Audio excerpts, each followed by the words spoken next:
3 exos à faire pour commencer à t'entraîner. Premier exo, une routine de renforcement des tendons au niveau des doigts.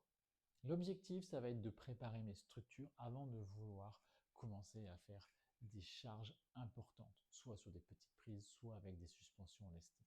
L'idée, c'est qu'on va utiliser des suspensions avec des intensités modérées, avec des prises peu traumatisantes et sur des durées un petit peu plus longues que nécessaire, autour de 10 secondes, pour pouvoir envoyer les bons signaux à mes structures et donc leur permettre de s'adapter de manière efficace à ce que je vais derrière leur mettre comme contrainte.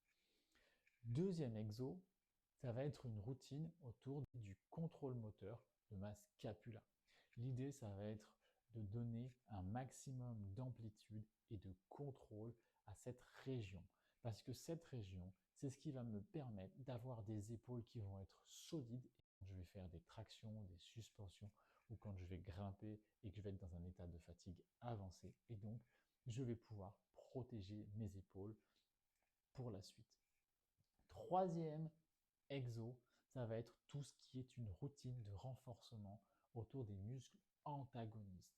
L'idée pour moi, derrière ce terme-là, c'est de cibler les muscles qui sont peu ou faiblement sollicités par l'activité escalade elle-même.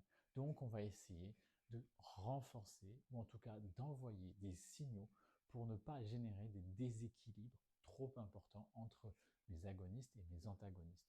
Par exemple, un travail autour des extenseurs des doigts, mais aussi au niveau des rhomboïdes et au niveau, par exemple, de mes muscles rotateurs externes pour pouvoir justement avoir un dos et des avant-bras qui soient adaptés et équilibrés aux contraintes que je vais mettre tout au long de mon entraînement.